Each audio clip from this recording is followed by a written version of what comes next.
Hari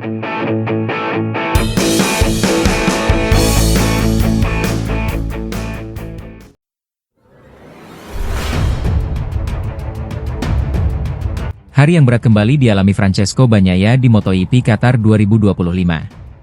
Masalah klasik yang sudah 3 tahun menghantuinya kembali muncul, ban. Dan kini, problem itu benar-benar menjadi sorotan, setelah Bagnaia harus puas finish di urutan ke-8 pada sprint race di sirkuit Lusail, Sabtu malam waktu setempat. Pada sesi kualifikasi kedua, Pecco harus menelan pil pahit. Ia terjatuh dan gagal mencatatkan waktu maksimal, membuatnya terperosok ke posisi ke-11 dalam starting grid. Bagi sang juara dunia 2 kali itu, ini jadi akhir pekan yang penuh tekanan. Ini hari terburuk saya tahun ini, ungkap Bagnaia jujur. Saya melakukan kesalahan di Q2. Di percobaan pertama saya gagal, dan di percobaan kedua saya memaksakan diri. Tapi saya masuk terlalu keras di tikungan 4 dan jatuh. Itu sepenuhnya kesalahan saya. Namun, yang lebih mengejutkan adalah pengakuan Bagnaia soal masalah teknis yang sudah lama ia pendam. Untuk pertama kalinya, ia buka suara tentang kesulitan yang hanya dia alami, masalah ban yang misterius, yang bahkan tak bisa dijelaskan oleh tim teknis maupun pihak Michelin. Memulai dari posisi 11, saya tahu ini tidak akan mudah. Kami tidak mengerti kenapa. Satu-satunya yang berubah adalah tangki bahan bakar lebih kecil, tapi seharusnya itu tidak memengaruhi. Namun saya tidak bisa mengerem keras atau mendekati pembalap di depan. Ini hanya memengaruhi saya, jelasnya. Dalam sprint race, Pecco sempat menyerang dan naik beberapa posisi. Tapi performanya menurun drastis dan ia kehilangan kecepatan. Jaraknya dari sang pemenang, Marc Marquez, bahkan lebih dari 10 detik. Ia mengeluh tidak nyaman di atas motor, namun menyadari tidak banyak yang bisa dilakukan dalam waktu singkat. Ya, saya punya masalah kecil. Tidak ada yang bisa kami lakukan saat ini, tapi saya berharap besok di balapan panjang semuanya berjalan lebih baik, ujarnya. Pecco juga menyoroti pentingnya start dalam meraih posisi ideal. Meski startnya kali ini cukup baik, ia terjebak di antara 2 pembalap dan kehilangan momentum untuk merangsek ke depan. Hari ini saya start dengan baik, tapi saya terjebak dan tidak bisa bergerak ke arah yang saya inginkan.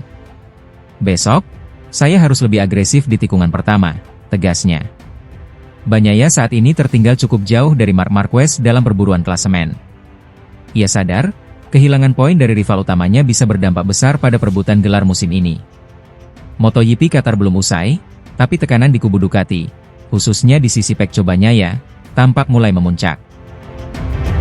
Jorge Martin resmi comeback di MotoGP Qatar 2025. Namun, sang juara bertahan menegaskan tak ingin terburu-buru mengejar kemenangan di seri keempat ini.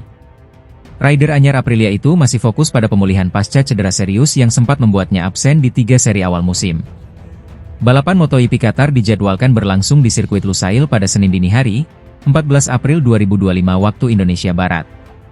Bagi Jorge Martin, ini adalah penampilan perdananya musim ini setelah harus menepi akibat kecelakaan yang dialaminya sebelum seri pembuka di Thailand. Pebalap asal Spanyol itu mengalami cedera pergelangan tangan yang cukup parah, hingga harus menjalani operasi dan proses rehabilitasi intensif. Cedera itu memaksanya melewatkan 3 race pertama musim ini dan baru kembali menunggangi motor di putaran keempat. Namun Martin menegaskan, kembalinya ke lintasan bukan berarti ia langsung mengincar podium. Ia lebih memprioritaskan adaptasi dengan motor Aprilia dan mengevaluasi kondisi fisiknya. Memeriksa kondisi saya adalah hal yang paling penting, ujar Martin dalam wawancara bersama Marca. Secara realistis, saya bahkan belum tahu seperti apa saya akan tampil di MotoGP. Meski telah kembali menjalani rutinitas fisik seperti bersepeda, latihan di gym, dan berenang, Martin mengakui bahwa semua itu tidak bisa menggantikan intensitas di atas motor MotoGP. Latihan di luar lintasan memang penting, tapi MotoGP punya tingkat tuntutan yang berbeda. Jadi hal utama sekarang adalah memastikan saya bisa kembali beradaptasi dengan baik, lanjutnya. Bersama Aprilia, Martin memulai lembaran baru di musim 2025 ini. Bukan hanya berurusan dengan pemulihan, ia juga harus membangun chemistry dengan tim dan menyesuaikan diri dengan karakter motor barunya. Saya harus membangun banyak hal dari awal. Motor baru, tim baru, dan kondisi fisik saya juga belum kembali 100%. Jadi saya akan bersabar dan menjalani proses ini selangkah demi selangkah, tegasnya. Bagi Jorge Martin, MotoGP Qatar bukanlah panggung pembuktian, melainkan titik awal untuk bangkit. Ia berharap bisa menunjukkan performa yang lebih kompetitif dalam balapan-balapan selanjutnya, setelah kondisinya benar-benar pulih dan stabil.